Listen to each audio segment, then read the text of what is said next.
those of you who might not be aware of what GETSPA is, to provide a little bit of an overview very briefly about the project. Just mention the full name. It's a project that is a few years in the making. It's funded by Open Society, and we are very interested as researchers and activists and policy practitioners in trying to change the ways that we think about social policy and the ways that we do social policy. So we are aiming to transform both the discourses and practice of social policy across the continent. And we are very proud to have researchers, members of our network, in 31 African countries in all 5 regions of the continent. We spent a few years very actively doing research to try and understand the trajectories of social policy in these 31 countries that we feel fairly well represent the continent, looking at the histories of these social policies. And we are now intensifying our advocacy stage, which is trying to organize the research findings that we have in a way that can actually help with policy making on the continent. In particular, we are interested in promising initiatives, things that have worked in different countries on the continent, even things that have worked in other parts of the global south. So we have researchers who are doing what we call the global south papers, to try to come up with what can possibly work for us on the continent, for different regions, for different countries. So that's a bit about GETSPA. I invite you to go to our website and also to join our social media to learn a bit more about us, to see the research, the work that we've done. Is all available freely online. So thank you for your attention. And without much ado, I'd like to introduce our guest speaker. We're very, very pleased to have Dr. Laura Alphas, who joined us for our GETSPA annual conference, and who we really want to hear from on the topic of how workers in informal employment are building social policy in Africa from the ground up. Laura Alphas is the international coordinator of WIGO, another acronym like GETSPA, is Women in Informal Employment, Globalizing and Organizing. WIGO is a global network that supports workers in the informal economy to secure their livelihood, rights, and mission. And Laura Alphas, in addition to this big work coordinated with global organization, is a research associate at Rhodes University in South Africa. She has worked with WIGO for over 15 years, leading efforts to link the everyday realities of workers in the informal economy with policy and research agendas. Her work has focused on expanding access to social protection, improving workers' health and childcare, and ensuring grassroots voices shape policy decisions. So you can see the links between what she's doing at WIGO and what we are trying to do at GETSPA. Laura has published widely, including co-editing the volume on informal workers and social in the Global South. We're very, very excited, those of us here in the room and online, to hear your lecture. Laura, your audience.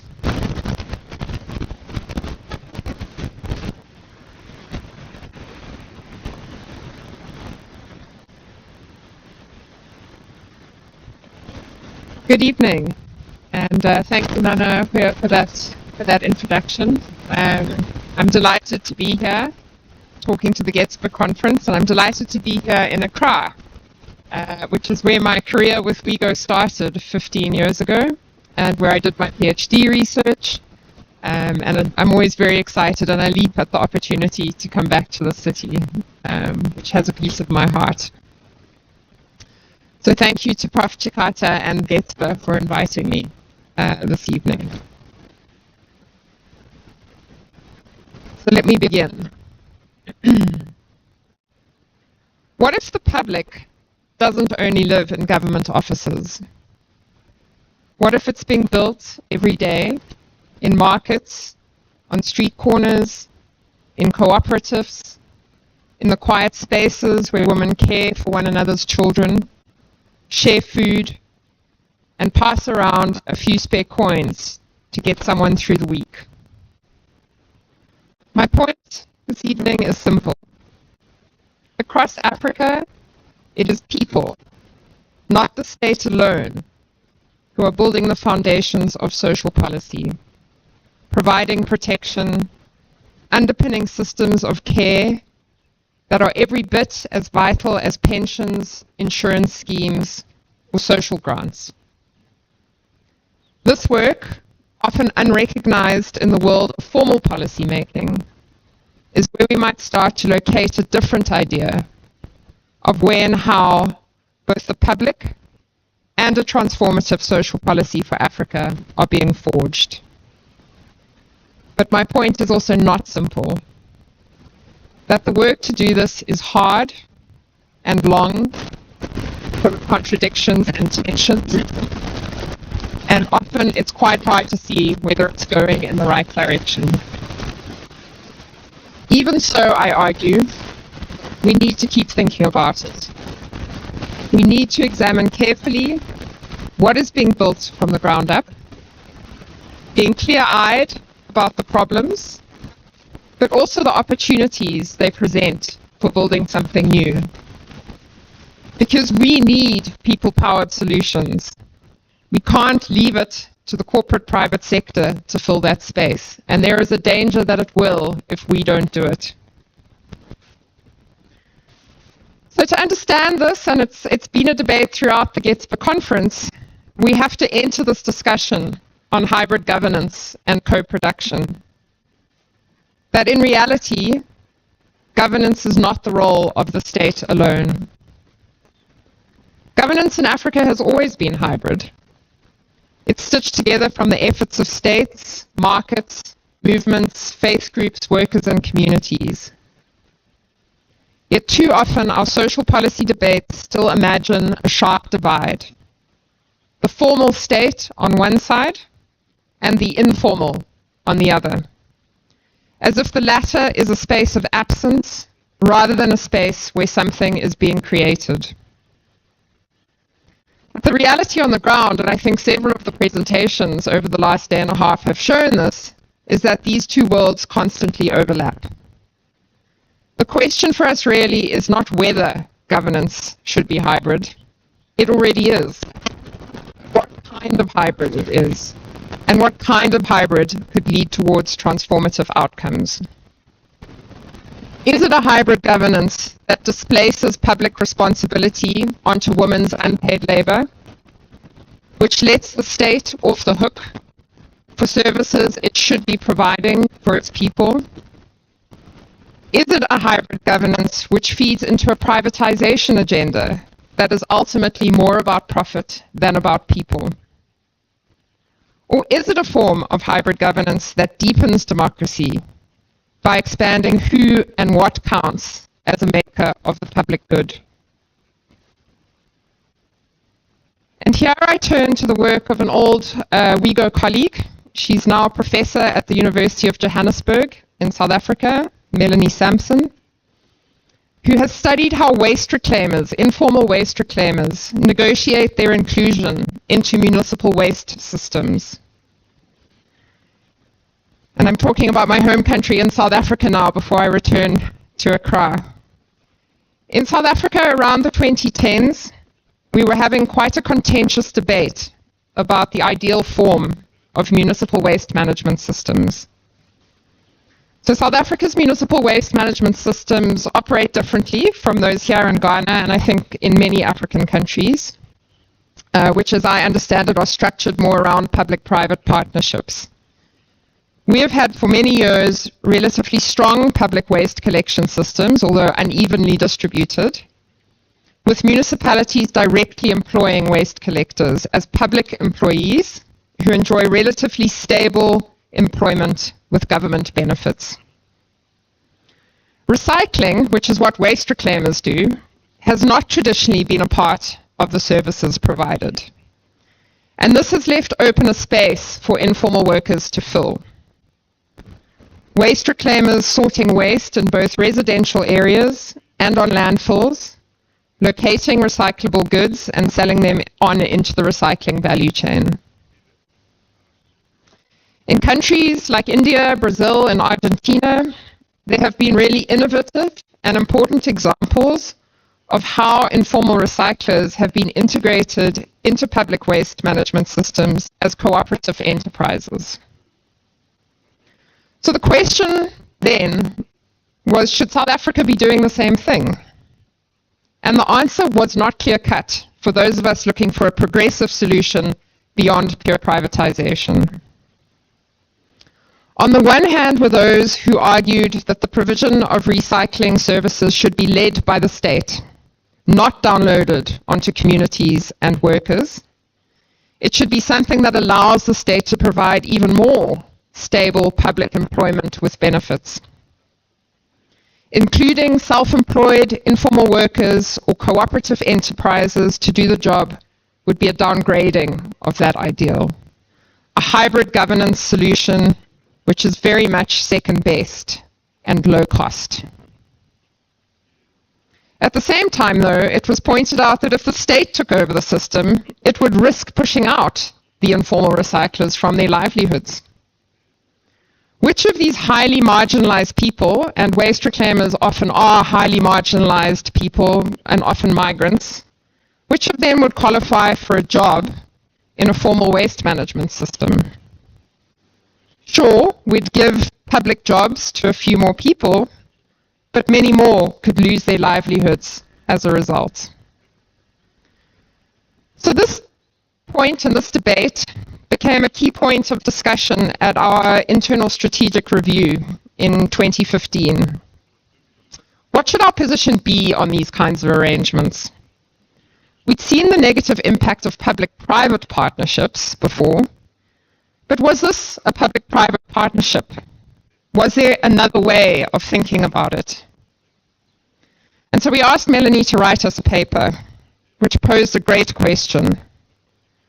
What if the inclusion of informal waste reclaimers, not as employees, but as self-employed and or as cooperative enterprises, what if their integration into public systems was not a sign of state retreat, of offloading of state responsibility, but a redefinition of the public itself? And that question changed a lot.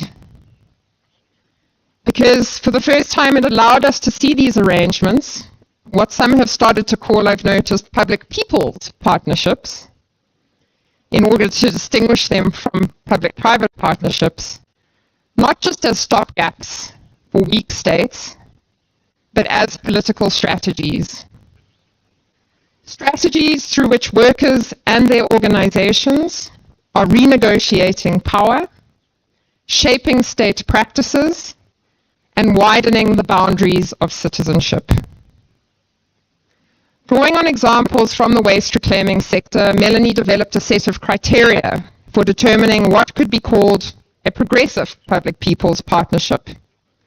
And there were 4 criteria. The first of these is that these types of partnerships extend public goods rather than replacing state provision. So they create something new. It's not about a retreat of the state, it's about an extension of what the state should or could be providing. They are driven from below by organized groups of workers and citizens. So there is an expressed need, and that expressed need is starting to take shape in some form. They transform power relations, giving people more say in how systems work, not less. And they improve conditions and recognition, rather than extracting unpaid or underpaid labor. And this framework was really useful. It's quite simple, but it gives us a way to start thinking about progressive hybrid governance arrangements, which we could think of as expanding a concept of the public from a regressive hybridity, which hollows the public out. So let's take a fairly abstract set of ideas and bring it down to earth. Let's zoom out from South Africa and come back to Accra. And to the work of my colleagues in the audience, who I'm delighted to have here, Dorcas Ansa, Kweku Tere and Richmond. They've left the room, but they are here. They are the WeGo Focal City team. And we've been working together for 15 years. If Melanie Sampson asked us to look for those moments where citizens and the state co-produce something genuinely new, not as an act of substitution, but as a reimagining of the public, then Accra gives us an interesting example, and that is what I'm going to focus on for the rest of my talk. It's a story about markets full of energy and struggle, about mothers trying to earn a living and care for their children at the same time. But it's also about how worker organizations, and particularly women worker leaders, have begun to negotiate with a reluctant state to make those dual responsibilities visible, legitimate, and eventually policy-worthy. When WeGo first began our work in Accra, childcare aimed at workers in informal employment and in informal workplaces, such as markets, wasn't high on the policy agenda at all. That did change with COVID-19, as did a lot of things. It brought the issue of care into the spotlight, and it created opportunities later on, which we've leveraged. But at that point, it wasn't on the agenda. The National Early Childhood Care and Development Policy, the ECCD policy from 2014 at the time, didn't take into account the needs of informally working women. It didn't take into account the difficulties poor families face in accessing childcare services. It didn't consider the need to cover children younger than 3 years of age with care services.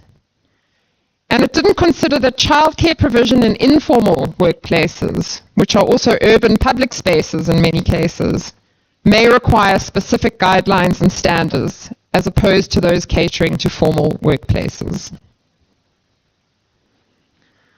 When the WeGo team walked through Makola Market, they saw something different from the authorities. The authorities saw markets as spaces of commerce. The WeGo team saw them as spaces as commerce and care. They saw traders arriving before dawn, struggling to figure out how to care for their young children while working, knowing that schools only open at 8. Headload porters with babies strapped to their backs, toddlers asleep under tables, older children roaming between stalls. So we decided to start where we think all things should start, with some basic systematic research to find out what was going on. And we found out that out of Accra's 42 markets, and these markets provide a huge amount of employment for working women in the city, only 7 had childcare centres catering for working women. And in only one case, the Makola Market Childcare Centre, had there been any government involvement, its establishment having been funded through a donation from the former First Lady, Mrs. Rawlings. May her soul rest in peace. Even now that Accra has 66 markets, the number of childcare centres has remained at 7. We found that women workers were desperate for solutions to managing work and childcare, but had also given up on the state playing any role in contributing to services, or in it even attempting to understand their problems. In Makola Market, for example, the Greater Accra Markets Association, GAMA, were running the childcare centre on their own steam. We also found that childcare provision within the state is an issue scattered across multiple parts of the government. It sits within municipal responsibilities under social protection departments, Department of Children, Department of Gender, Education. These kind of divisions make it very hard to make decisions, and it's very easy for things to fall between the gaps. So having undertaken that diagnostic research, we began to grow a process that was slow, that has had many stops and starts, and is still unfolding. The WeGo team realized a few things: that there was a need, actually a loud cry, for affordable quality childcare in the markets.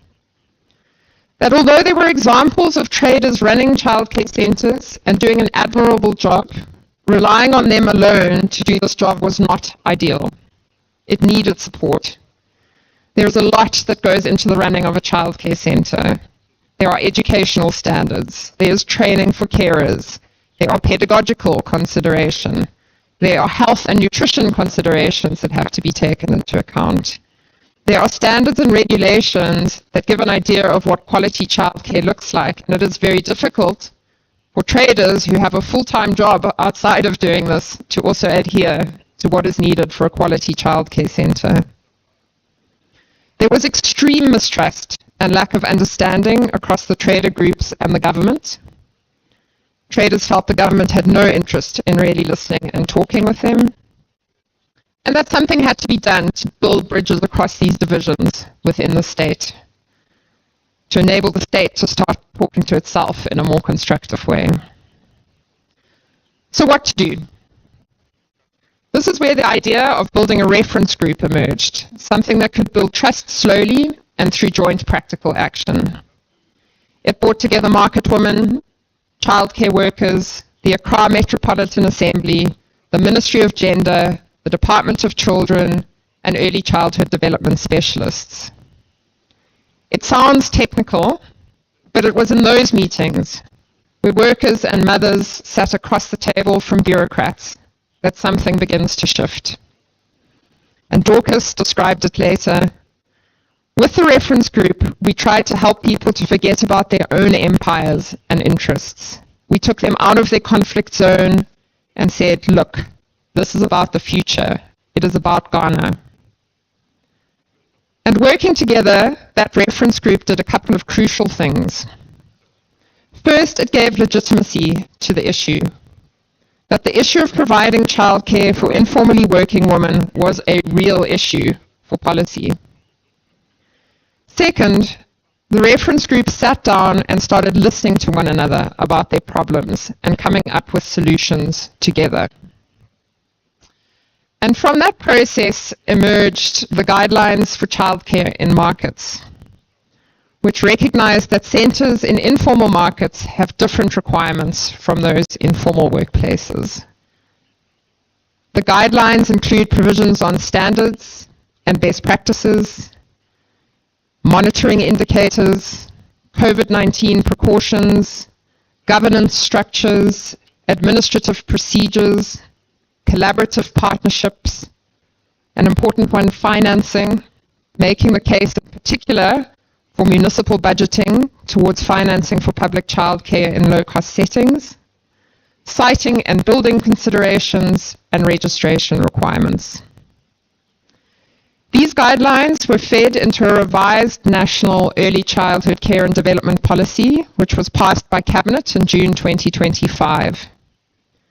The guidelines have also officially been adopted by the Ministry of Children, the Accra Metropolitan Assembly, and the World Bank's project Gallup 2, which is also looking to establish childcare provision at the community level in Ghana. So on paper, that's a big win, right? It means that the needs of informal traders are visible in national and local level policy in a way that was unimaginable before this work started. It means that the state now acknowledges that markets are also spaces of social reproduction, not only trade. But the real transformation went beyond policy. For the women traders involved, it was also about voice. Many of them said that for the first time, officials were listening to them, not as beneficiaries, but as people with something important to say. And there are moments that we see here, in Melanie Sampson's term, that stretch the boundaries of the public. There was a push to provide a service that hadn't previously been provided by the state in any meaningful way. There was a need expressed from below, which had already driven some action by trader associations and which needed further support. And it changed who counts as a policymaker. Workers now had a voice into policy through their guidelines. But as I warned from the start, and I think we all knew this was coming, we also can't get too celebratory about this. Because hybrid governance is also messy, and power doesn't just disappear because people sit at the same table. Even as the Accra work deepened, contradictions and tensions emerged. The first is that responsibility continues to fall on women for care in many respects. We still only have 7 childcare centres in Accra's 66 markets.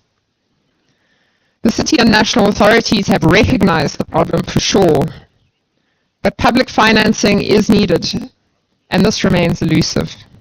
Without a public budget line, there's always a danger that community solutions become code for cheap solutions. So we go as a Accra team, who never rest, are now working with a number of these creches to see how best to make the case for public subsidies in order to make the services more accessible for workers.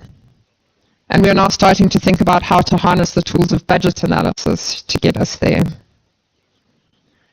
Second, inclusion can sometimes slip into co-optation. Being invited into consultations and dialogue doesn't always mean sharing decision-making power. The power differentials continue to exist. Third, a lot of the initiative depended on extraordinary individuals and a set of circumstances. The WeGo team's diplomacy and individual connections, the openness of a few municipal allies, the funding we had from a donor, an external donor. Systems that are built on these foundations are fragile. When these people move on, when donors change their priority, what remains? And an example that we came up against in the project was the electoral cycle, which I think is a common experience in Ghana. We had a very supportive mayor of Accra who had really put her weight behind getting the childcare guidelines passed. There was an election, the mayor changed, and it ground the project to a halt for a good long time, right? So that was a problem. Another issue in the markets is that the leadership of markets is also tied to the electoral cycle. So the government of the day will also determine who controls the market through the informal institutions. And that has an impact on who is legitimately allowed to run the childcare centres in the markets as well. So that's disastrous for continuity and stability. Poorly paid, precarious, mostly women. If we celebrate childcare for informal workers while the caregivers remain invisible, we risk reproducing the very inequalities we set out to challenge. So while our Accra case meets several of Melanie Sampson's criteria for progressivity, it also reveals how progressive intent can be undermined by structural constraint, by the absence of stable public finance, by the persistence of gendered care norms, and the fragility of the web of relations built between people and the state. I still want to give us a pat on the back. We've done a lot, we've achieved a lot, but there are these tensions. So let's zoom out from Accra once again. What does this case teach us about building systems from below? The first is that voice without resources can only go so far. For hybrid governance to be truly transformative, it must be matched by fiscal commitment, public budgets that recognize these services, and the workers who provide them as critical social and economic infrastructure, not as secondary welfare issues. I think childcare provision is one of those issues that is so strongly tied to the ability of women to participate economically. It shouldn't even be a question. Second, that proximity matters. The success of the Accra work has lain in its local rootedness, in its capacity to start where people are, to co-design with those affected. But local action also has to connect upwards. International frameworks that can sustain it and institutionalize it. And for that, we need legal and policy frameworks that are ready to receive these ground-up initiatives. Third, this work is as much about transforming the state as it is about supporting workers. When a city official begins to see a market trader as a partner in governance, when a childcare guideline changes who gets to define the public good, that can be the beginning of a new kind of state. That is where we need to go. But we also have to be vigilant. Hybridity can so easily slip into abdication, where the state steps back and workers in the informal economy fill the vacuum with their own poorly paid labor. What we can't do, however, is step away from trying to highlight and trying to find and trying to build the solutions built by people for people. Because if we walk away from the solution space, we leave it open. And we leave it open for the corporate private sector who are waiting there to fill the gap in public provision and in social provision. We need to get a lot clearer about what progressive public-people's partnerships look like, how they are different from public-private partnerships, and what is needed to make them work. And tonight I wanted to highlight our experiment and our attempt to do that in the Accra Focal City. And I look forward to discussing more. Thank you for listening.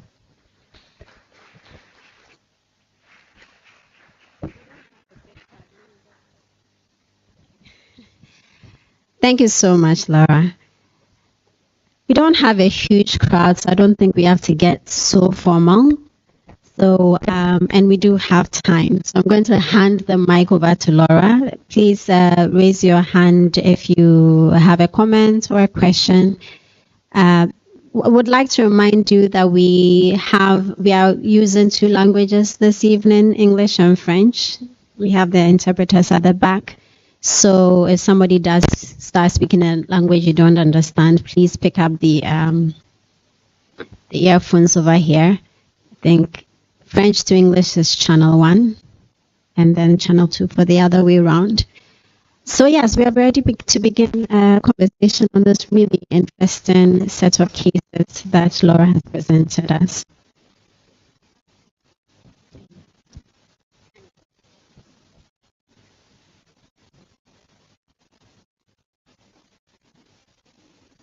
Thank you, Laura.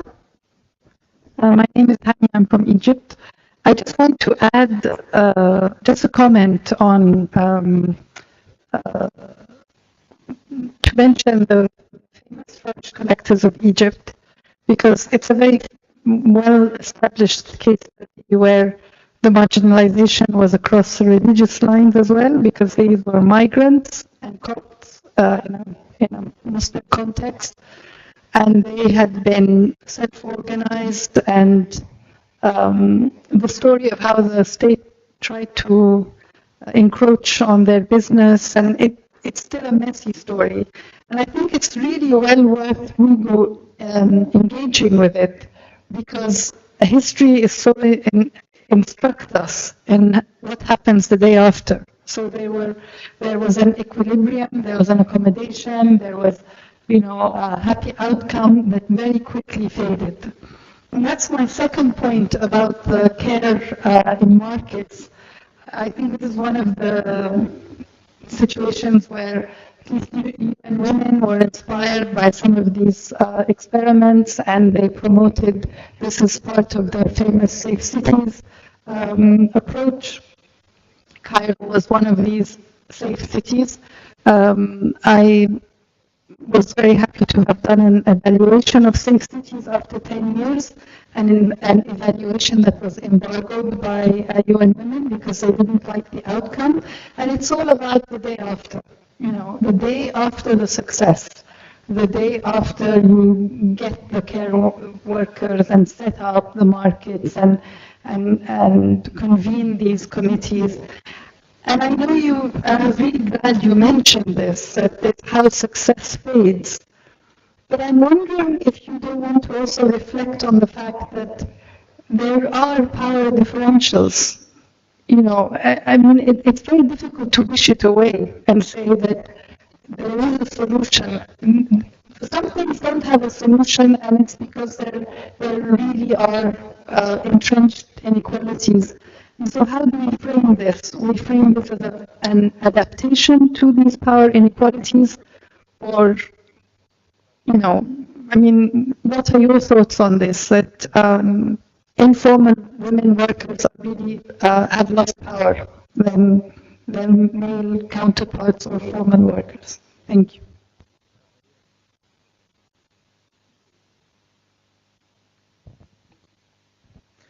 Thanks, Hanya. Yeah, and I think I have heard of the waste reclaimers case study in Egypt, and I agree it would be something to look at. And I also agree the day after the success is really important. And what we do with that. I guess I also want to.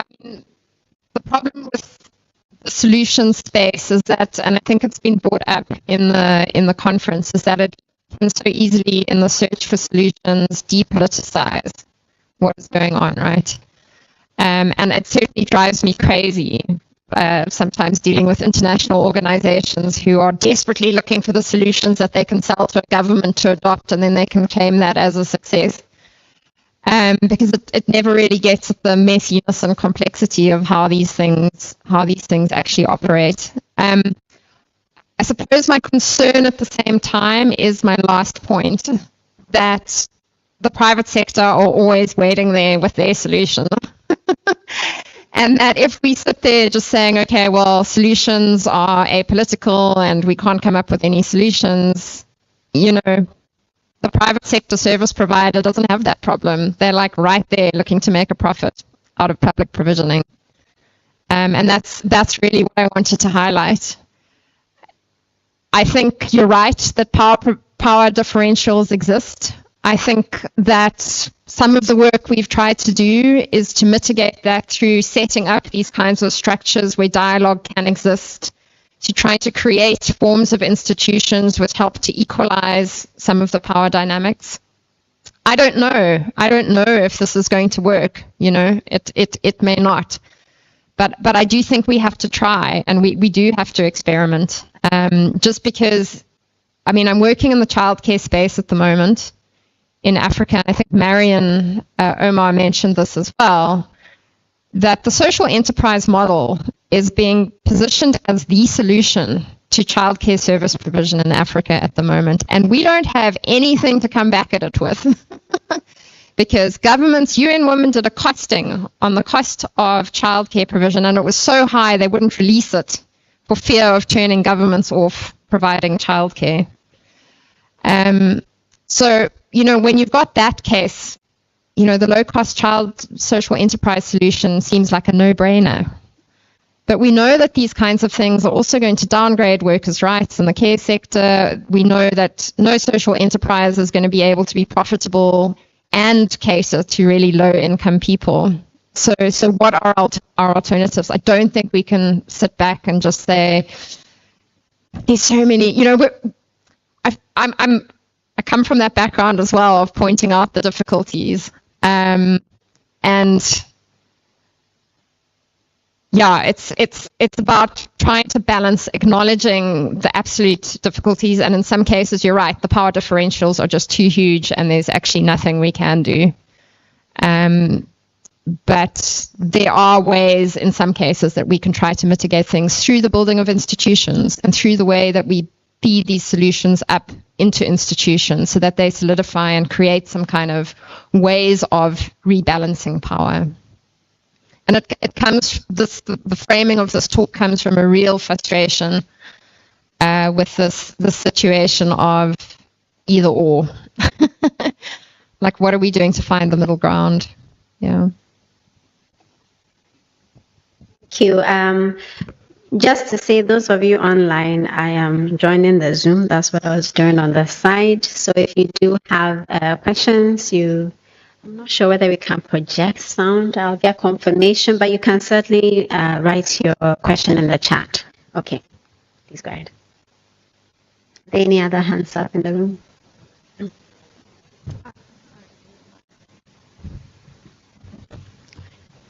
And let's follow Hanya's very good example of mentioning our names, introducing ourselves a bit. And also remember to use this mic because that's what helps the translators hear and be able to translate. Okay, thank you for giving me the floor. I will try in English so that it will be easier for you. Okay, and good afternoon and good evening, everybody. I have a question. It is my name is Fatimatu Sadia. I'm sorry. And I am also writing a paper on African issue in GETSPA. So let's back to the question that I have is it is most like a contribution than a question. There is a program in Cameroon known as ALDEPA. I think that it is an international ONG or association. I don't know exactly, but what they did for child care is that they realized since the Boko Haram war that the orphanage system doesn't really help to take care of children, the orphans that are victims of the war. And they made a system that it is seems to pay the families, to choose some families, give them allowance, and put the children in those families. And it works. Most of those children today grow up, went to school, and grow up within a family, a loving family, and a normal structure, which is the same as the way the first one that they lost. Why they lose their parents, or just during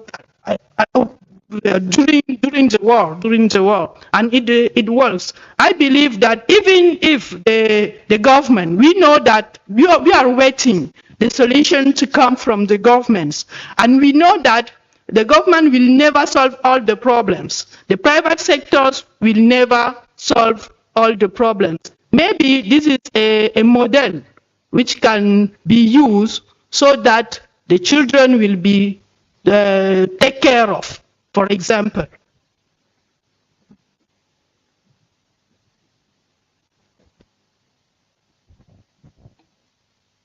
Thank you. It's a lovely example, and I think your last point about we can't wait for the government to come with all the solutions, and we can't wait for the private sector to come with all of the solutions. So we need to come with the solutions is a really powerful and important one. Thank you. And online from Peter Bember, who's one of the GETSPA postdoc fellows. First of all, he said it was a very insightful presentation, and thank you. His question: are there other childcare centers collectively owned by the markets, or are they private profit-making centers, the ones that do exist? Because you said there were only a handful. I don't quite understand the second part, so maybe just that first part of it. Dorcas can confirm this. Could you talk to us about the ownership models of the childcare centres in the Accra markets? Okay. My name is Dorcas Ansa, and I lead the Accra Focal Cities work. So there are a number of different ownership structures in the markets and the childcare centres. So if you heard from the case she outlined, the Makola one, for instance, was donated by the former First Lady, Mrs. Rawlings. There's another one at Dome, again donated by former First Lady, Mrs. Ekufu-Addo. And then we have private owned care centers in the market. What is interesting is that we don't have a government funded care center as we speak. From the 7 that are in the child care centers are in the markets over the 66 markets that we have. And the donated centers are run by the trader associations? So Makola is run now by the executives of the markets. DOME is run straight from social welfare, National Social Welfare Office. And so the difficulty, for instance, of that one is they sit in the national office trying to run a local center. So you see the laughter faces, or is it? It's you can know what will be happening at the local level. But I think I want to also respond to the first question about what happens after the day of success. And I think that what is beyond the success is when an organization like WIGO has worked with national institutions and in a way that you are hoping that this is a pilot, this can be replicated, and so you're hoping that it will be replicated, and it doesn't. Why doesn't it? Willpower, public financing, political inclinations, political changes are what happens. Where organizations like WIGO and the rest cannot stretch beyond what we've been able to do. And so you're hoping that your exit strategies is institutionalized in a way that the government institutions can take it up. And so we do everything hoping to exit for them to take over. And then political agendas, different drives take over beyond what was supposed to be. So those are some of the challenges that happen.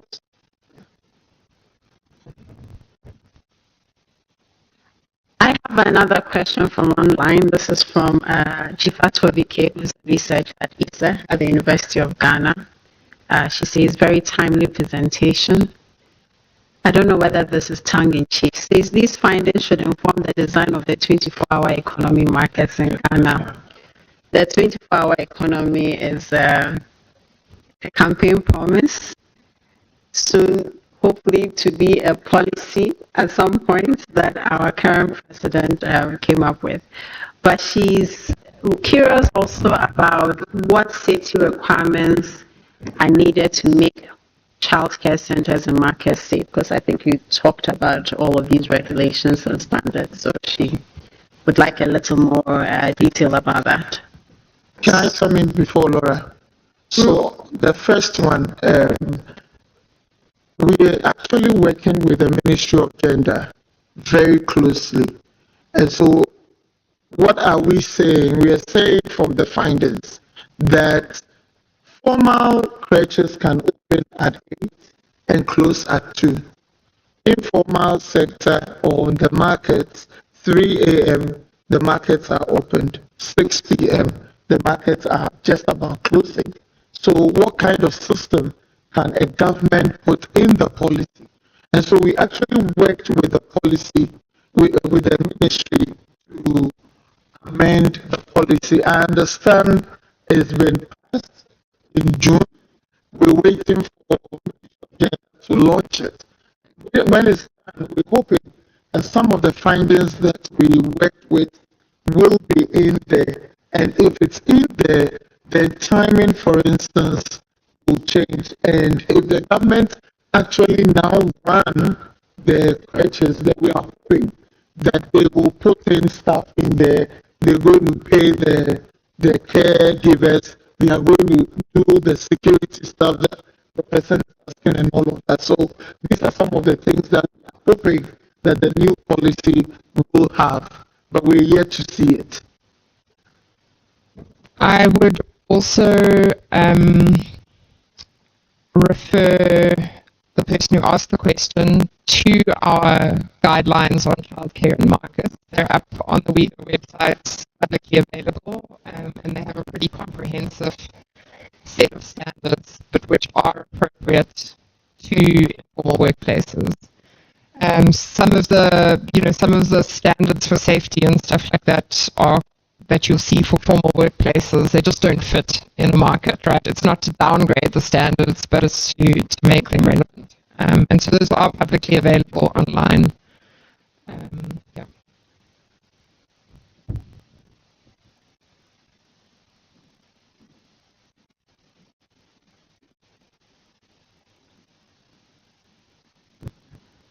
Okay, just want to understand in terms of costs associated with managing these care centers, are the parents paying?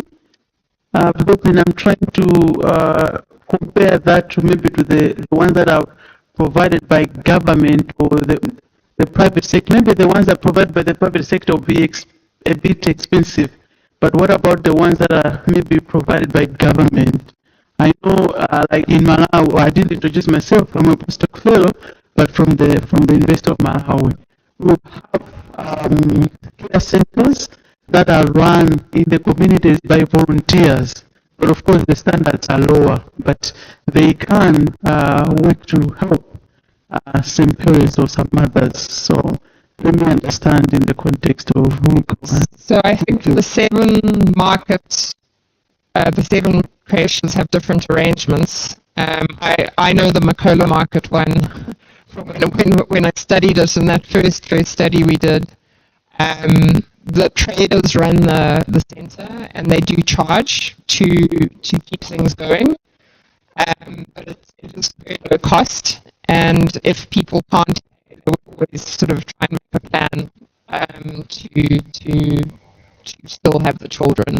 So there was a lot of cross subsidization going on effectively in that one. I think, Dorcas, do you want to talk to the others? Yes, so even in Makola, particularly after COVID, mothers were not able to pay the school fees. So what is happening now is that they are not paying school fees. However, they pay feeding fee of 10 cedis a day. So that 10 cedis you pay in a day, your feeding is part, your tuition, your everything. So that's what they pay. And even with the 10 cedis, their mothers, particularly their headquarters, struggle to pay. And so they will also have to make an arrangement of how they are able to pay. And it actually runs through the other, even the privately owned creatures in the market has some arrangement. One, like what I just, and then two, they will charge like 100 cedis over 3 months. And then the next 3 months you pay another 100. But it's very difficult, like we see in formal creatures, that they will pay school fees from the beginning of the term, and then it runs like that. In the market, it's very different. It's very different. Yeah, I think one interesting example, which for us, and when we shared with the ministry, they said they were going to look at that, even if they want to bring LEAP and school feeding to that level.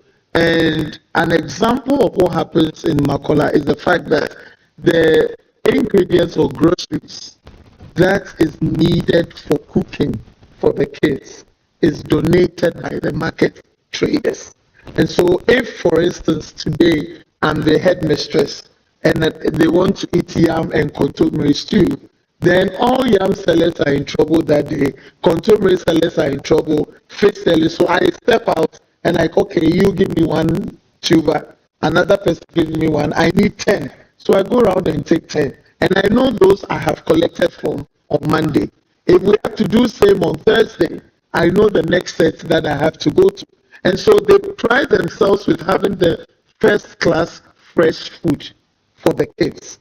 You know, despite their difficulties in everything that they do, they pride themselves with the fact that the food the kids eat is first class. Yeah.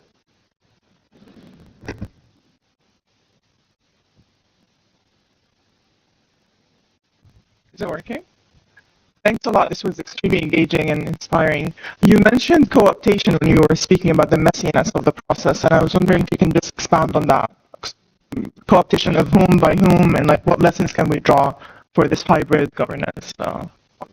Yeah, I think there's always a risk, and I wasn't actually specifically talking about this Accra case when I said that, but it's certainly been some of the experiences that we've had in South Africa, for example, of working with traders and trader organizations who are invited to consultations by government in a sort of tick box exercise, and agree to things that sometimes they don't know. There's not necessarily a good level of understanding about what has been agreed to. Right? So one example from Durban and South Africa where I worked before was a street folks. The city wanting to redesign the area in which they were cooking.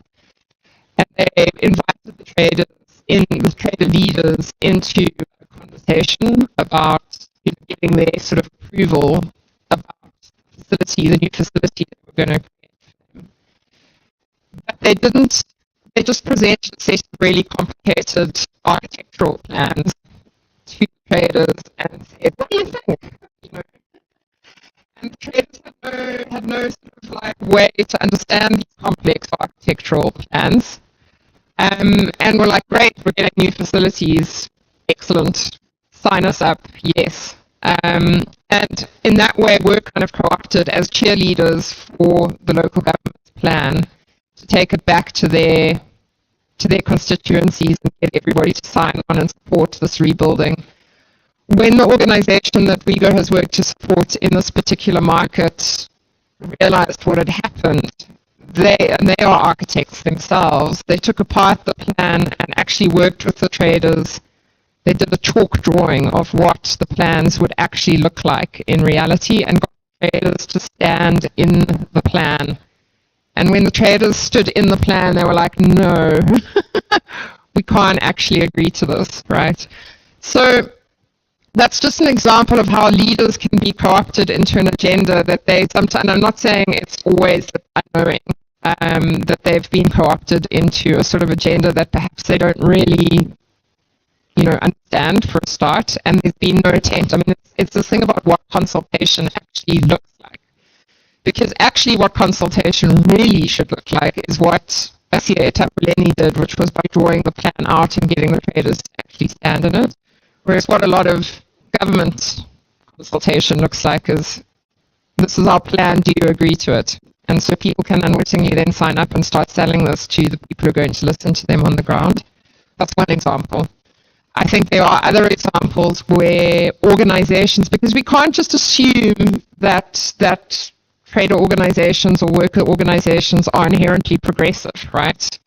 They are subject to the forces in which they operate as well. And they can also be hijacked by political interests. So again, I know, and again, an example from Durban, so it's not strictly from Accra, but I did want to raise it, is the local government paying off leaders of trade organizations to agree with certain street clearing that was being done for the 2010 World Cup in South Africa. And again, that is a form of co-optation where the local government has now actually co-opted the organization as part of its patronage network, effectively. So that's another example. And that's where, again, these are highly marginalized people. They are going to be vulnerable, both, to conceptual issues that are presented in ways that are not intelligible, and also through financial and other kind of, pressures, which can mean they become a part of something which might benefit them in the short term, but which in the longer term is just perpetuating a hierarchy or a pattern. So that's what I meant. I don't know if that's come up in the Accra case at all, Dorcas, that sort of dynamic. But I think it's always important to raise it as an issue in these kinds of hybrid arrangements, because it does happen. There's a question online that gets back into the nitty-gritties of the child centers, which I will raise in a minute. But I want to follow up on Mayada, who didn't introduce herself. But the GETSPA Secretariat in SAWAS. Yes. Question, which is the overarching theme of your lecture. It's about this notion of hybrid governance, or maybe just good old participation. people-centered development, all those good things. And the ways in which it doesn't become an excuse for the state to abdicate its responsibilities. I really loved the example or the case that you gave. It warmed my heart to hear women talking about just being at the table and having their views respected and included in planning and so on. If in the end it ends up with people still holding the bag and the government not taking the cue, then are we back then to us just being burdened again with what the government should be doing, at least to support us, not to take over entirely? So I guess I'm grappling with when is it good, positive, we are working together, and when is it yet again, okay, so now we are on our own, are we? I struggle with this a lot, and I'm not a cheerleader necessarily for hybrid governance. I'm not, but I am desperate to think of what the alternatives are. And so I feel your question a lot. Why does it have to take so much energy and effort all the time to fight for every little thing that should be so simple? You want to unlock economies and allow women to work. This is basic. So yeah, I feel frustration, and I guess we just have to keep on trying and try and find new tools. I mean, that's, like I said, the We Go team in Accra are not going to rest. And now getting on to becoming experts in budget analysis. I don't know, how do you not give up? Tell us. I have a number of them sitting with me, and so I can't give up because they still look for solutions to some of the issues they face in the market. I think that primarily it's for the workers to know their rights and to exercise it. So when it's election time, the public, the MPs, the government officials know where to get the votes. Middle class like us, they hardly come to us. I've never gone to a rally to do what? They know who I'm voting for or not voting for. They go to the grassroots and get the votes that they want. But when policies are being formulated very high level out there, it's up to the workers to wake up one day and say to them, you can either put this in the budget or you don't have a budget.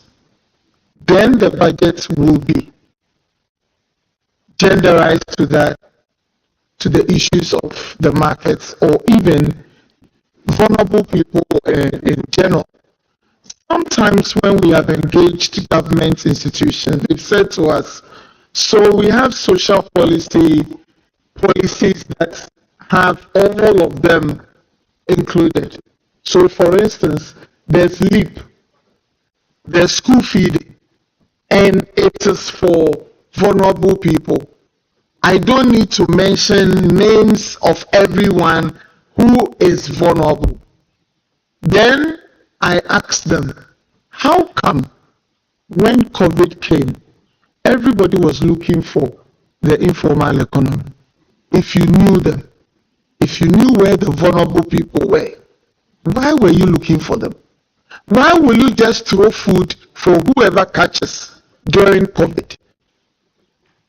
And then they keep quiet because then they realize they didn't know them. So what are our policies, our social policies, really targeting? Who are they targeting? Is it for the nice text that we can read in the policies? Or the targeting is really to the people who really need it? So for me, if workers will get up and say the next 2 weeks there will be budget The reading of the next budget will be within these 2 weeks. The question is, are the informal workers even aware of the fact that the national budget will be read this month? And if they get to know and they make a press statement and say we are aware it is coming, make sure this time creches get their own, this get their own. Otherwise, we will be up in arms. They will listen. So It's just that they are very aware, they are not aware. So Dorcas is going to scare the government into doing what she wants. I just wanted to add one.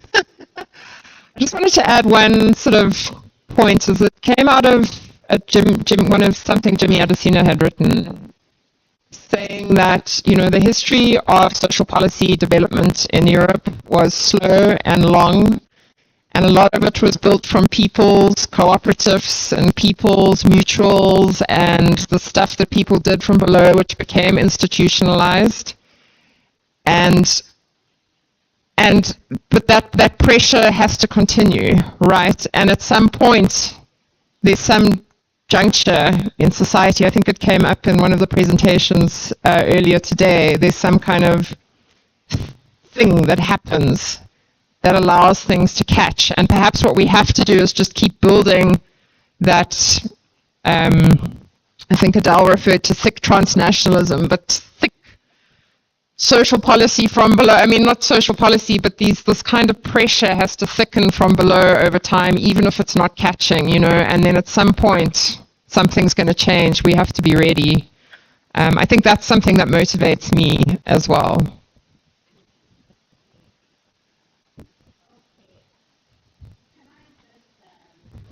Not to exclude the online people, there were a couple of questions that had come earlier. So let me read those out quickly and then we'll take a couple from inside the hall. So it looks like the case of child care centers has caught people's imagination. So there are a bunch of questions about the nitty-gritties of it. So one from Rose Wampong at the University of Cape Coast wants to know the extent to which the caregivers in the market childcare centers are trained to deliver quality care, and what is the potential for having them obtain acceptable levels of training. And then Peter is back with a question about whether there's been an assessment about the replicability of the Makula model in the remaining markets in Accra. Could the idea be sold to them? So if we could answer this quickly and then we'll get back to So, Dr. Utu, your guess is as good as mine. It's external support that giving the caregivers some training. But before we got in there, the approach was, I hope everybody understands, you're a woman, so you should be able to care for babies or children. So that was the approach. So that's the training approach. So if your mother gave you some good training when you were coming up, then you can take care of kids. So there wasn't any formal training for caregivers. We have done a couple of them for now, but that was what it was when we met or when we started working. And the replicability, yes, there is. It's possible. It's possible because we know what we have worked on. We know the approach we have used, and we can replicate it. But should we be the one to replicate it, or the government should be the one to replicate it? That would be the question I put. If the government can replicate it, then it is sustainable because governments will be there every time. Yes, we have worked with government, we've worked with the social welfare department, national social protection, everybody. So in my mind, they know what we are doing and the strategies that we're doing. And they have every document that we have ever worked with. So if they want to, yes, they can. The will for me will be what is needed to take a step. Yeah. you very much. I am taking you back to the question that you asked, whether at what point should we push or stop about this.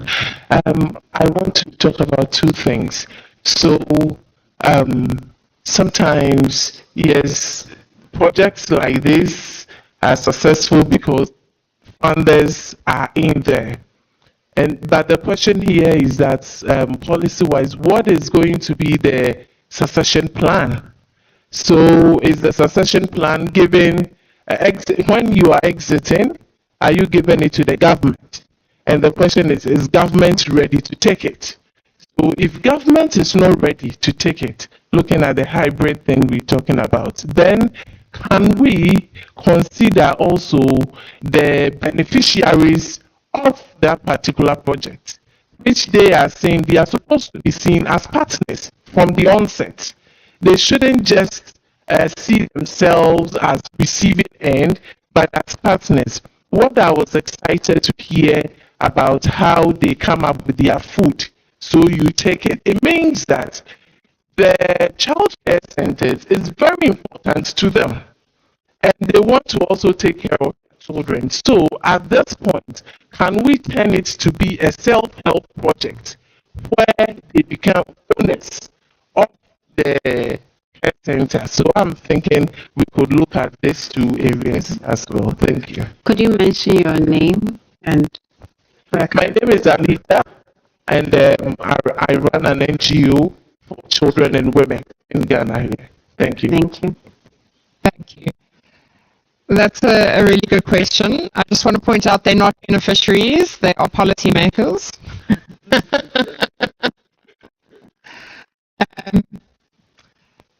I think, part of what Dorcas and her team have done is to set up the management committees and the governance structures, right? So that is really essential because it isn't about handing it over to the government. The Makona Market Centre has been run by these private traders for years now. They have been running it themselves to provide a service for their own people. It's not about handing it over to the government. It's about having a management committee that is a shared space where everybody has a say and it runs the childcare centre collectively.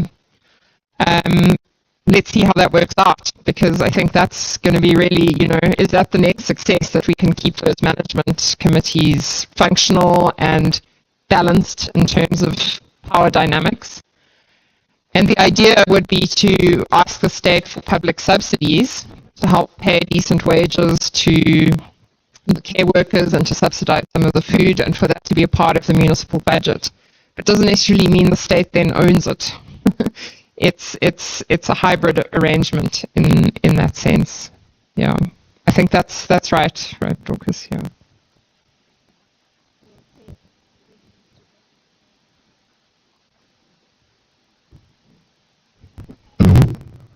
Yeah, thank you very much. My name is Richard Achampon from the TUC, Trade Union Congress. Thank you too for the presentation. I think what you are discussing here is very, very important, given that if you look at the population of Ghana, almost 50-50 men and women, and then also looking at the labor force, we have about 80% of them also in the informal economy, which means that policies that try to promote the welfare of informal economic workers is very, very important. Unfortunately, our policymakers lay so much emphasis on things like inflation, GDP, balance of payments, and so on and so forth, which seem very far away from them. But look at the tangibles, like what you're talking about, care centers in the market. That's really important, because I believe that for most of these, would not have much application about these variables that policymakers throw about. These are the things that they're going to point to as something that is really having a very good impact on them. So, you said voice without resource is only, how do you call it, can go so far. I think that's what you do, because our advocacy power and our voice is our weapon, which we must use as high as possible. Thank you very much. I also want to add that at the TUC, for example, we have a child care center and a baby breastfeeding room for our workers who have gone on maternity leave and have resumed. They don't have caretakers to take care of babies when they are working, so they can have that peace of mind to work while their babies are taken care of right down there. Thank you very much.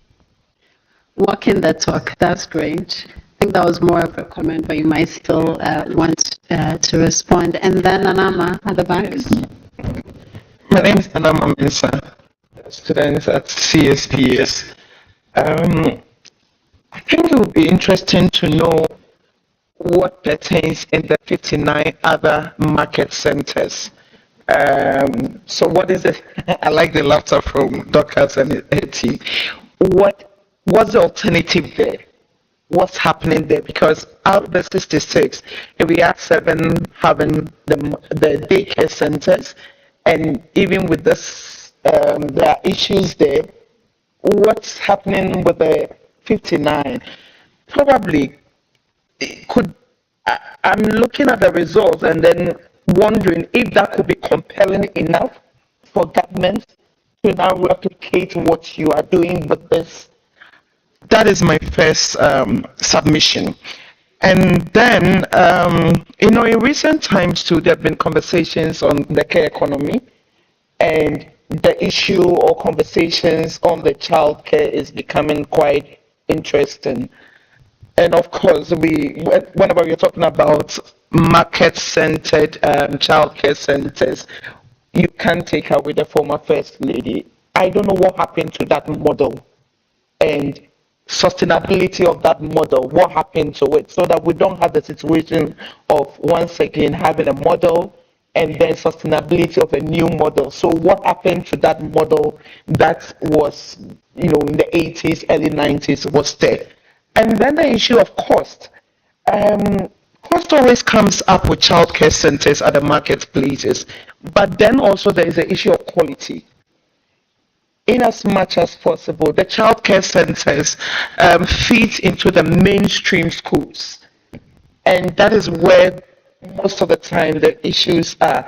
The market women want quality education for these children, in as much as it's kind of a time off for the children so that they can take care of their wares and all that. They also expect that when the children come back from school, they can at least compare their standard of education to other children in other daycare centers. And as they are moving to the KG and to the class 1, they are also expecting that the basics they could have gotten it. But then again, they are not also willing to pay for what would constitute for what the quality of education. So how are we balancing cost and quality as well? Thank you.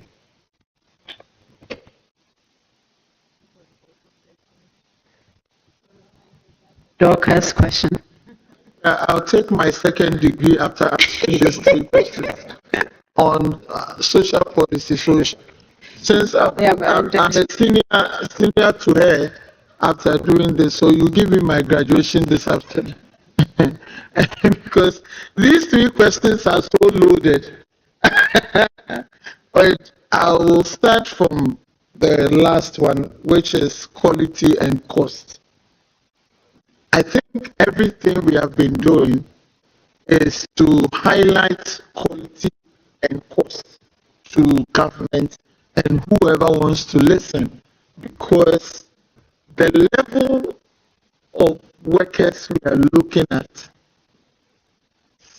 majority of them cannot take care of the cost if they want quality. So that is where the collaborations with government is very important, so they could subsidize, so they could do, even if it's a quota system that you want to put across and say, I agree that these formal systems can run on their own, but these ones we're going to give them government subvention because we have the children of KIAs, we have the children of very high-level market traders there. So some can and some cannot. And so the workers that cannot pay, what happens to them? All right. And so that's where all of this is coming from. That if you leave it to them, they cannot take care and pay for the costs that they want. But you cannot also prevent the children from having quality education, because then it will come back to haunt both of us. When they start giving us malaria injections at our back, then we will understand where all this is going. So that's what it is. And so we're hoping that government sees this analysis and says, I get what you want to say. And that is why we need to prioritize and make sure that there's quality but affordable. That we appreciate the fact that you can contribute even in kind, and we are going to do this. So the contribution of them having to go around and pay their ingredients or groceries is very important. And we mentioned this to the gender minister, and she's very happy to come down with us to see it. And I think somebody was asking about the model. Yeah, the second question was the model. And we shared the model with her. She says, pick a day, do a field trip of all the 7. She wants to see it herself and say, what can we do? Because I told her, even if you are bringing school fee to Malcolm, please don't bring it like the way we know it. Because there's a model there that we don't want you to come, and when you are gone, it's a big problem for them to take it. So look at the model they are running, and let's see the kind of support you get to institutionalize it, and make sure that ministers will come, any minister that goes to office, know that this will work for the minister. So yes, the model for Akola can be replicated. So as the model for the private crèches in there and the other crèches. What is important is that there has to be a crèche in the market. And so you ask about the 59.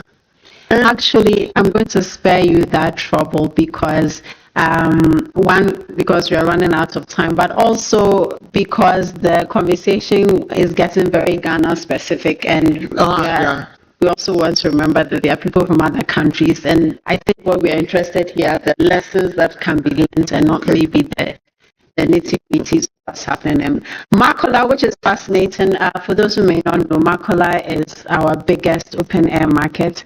I'm told it's the biggest open-air market in West Africa. Can we claim that? Yes, Nana. Yes, Dorcas says I can say that Makola is the biggest open-air market. Because she's never entered Makola. West Africa.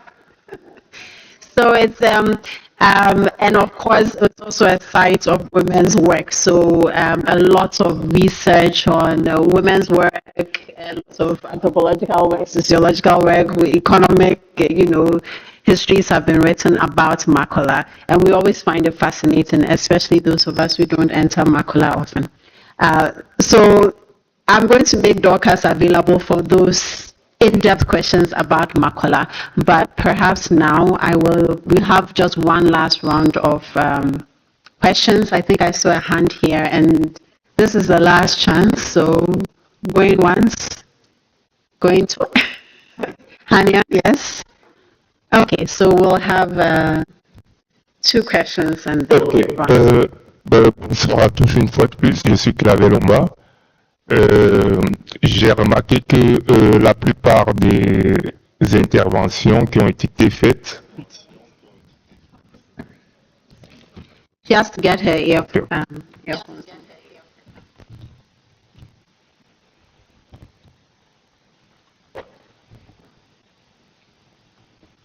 Alors, je disais, je suis Clavel Lomba et j'ai remarqué, comme la plupart des intervenants, la plupart d'entre nous ici ce soir, que les interventions mettent en relief la question de la soutenabilité des politiques sociales et par extension de leur durabilité, parce que ici, la question du financement se pose comme une question fondamentale. Et si tel est le cas parce que lorsque nous voyons, on parle de la qualité de la formation, qui suppose elle-même la qualité des formateurs. Cela suppose que nous sommes véritablement, s'il faille généraliser la chose dans le cadre des réflexions de GETSPA, nous sommes véritablement dans un contexte de risque de production et même de reproduction des inégalités à partir de la mise en œuvre d'une politique sociale. C'est vrai que certainement Laura a évoqué ça pendant sa présentation. Et donc, ces cas particuliers peuvent suggérer un certain nombre de réflexions dans le cadre des études que nous menons. Merci.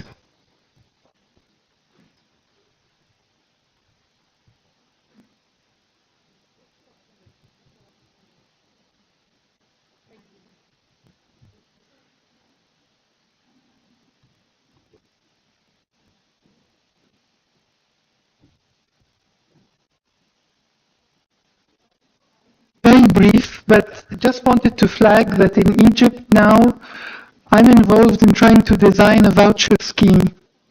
And it would be really great to have the input of progressive thinking like we.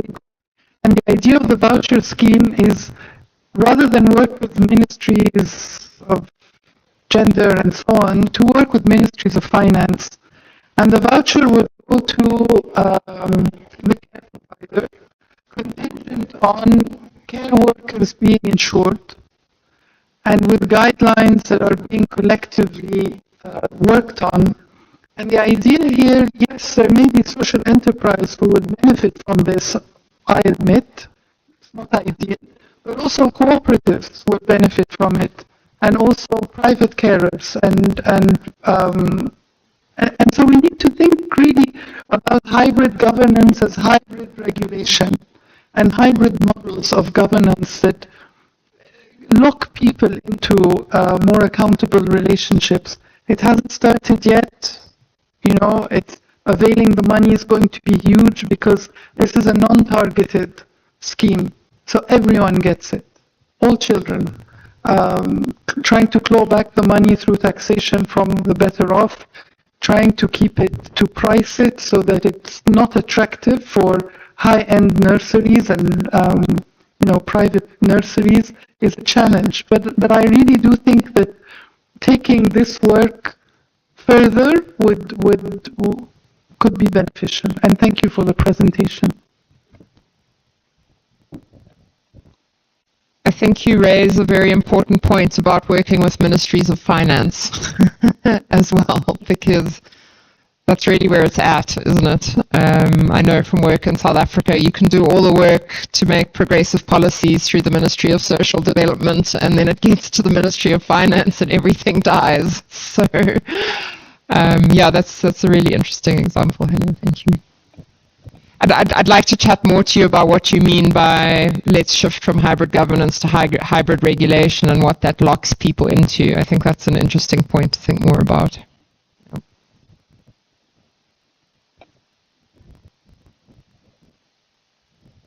Please join me in thanking Laura for her presentation and for this discussion that followed. Thank you so much for helping us to think more about these issues that are obviously at the heart of what WIGO does, but also at the heart of what we do. So beyond the specifics that you spoke about to try to, have us think about these issues more broadly, as I'm listening, I'm thinking, and of course, it's obvious, that's why we asked you to come and engage with us, but there are commonalities in what WIGO and GETSPA are trying to do. I don't know whether there was ever a time where it's just like in my imagination when, if you were a researcher, you just did your research and then you were done. And now you have WIGO and GETSPA too, you do the research.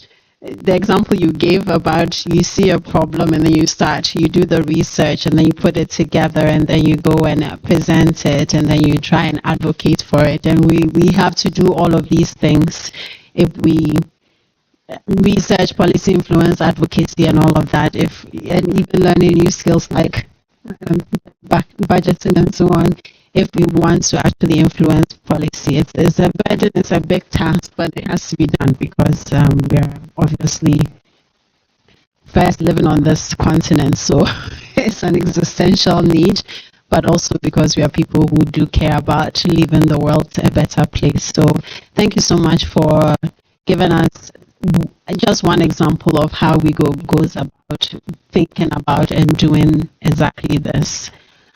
I want to end by recognizing and thanking again all the groups that are here.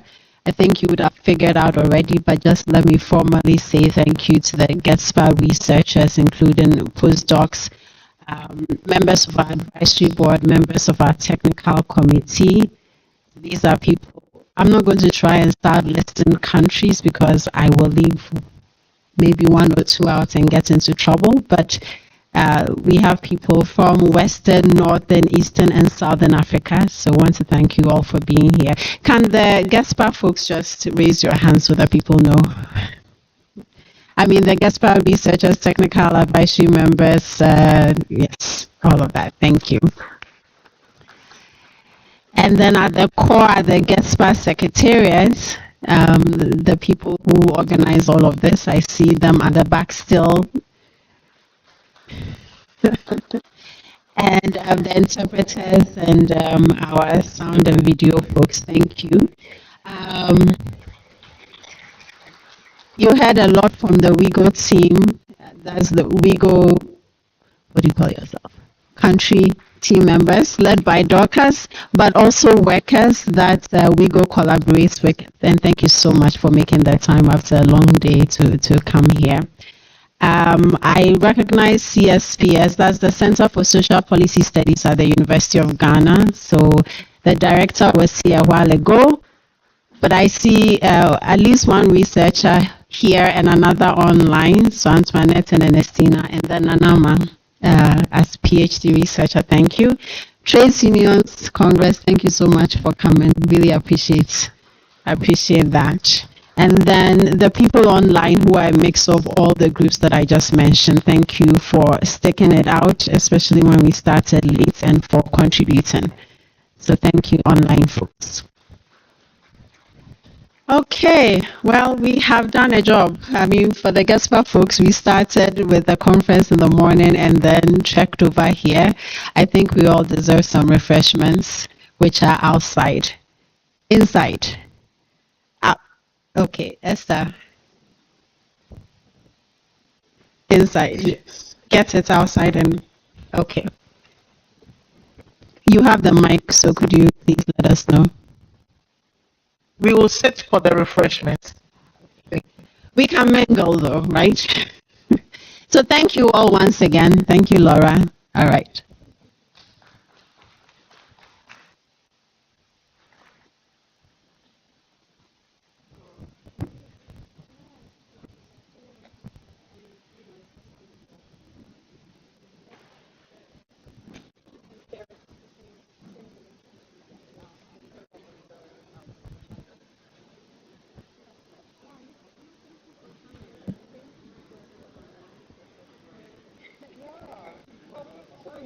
Yeah.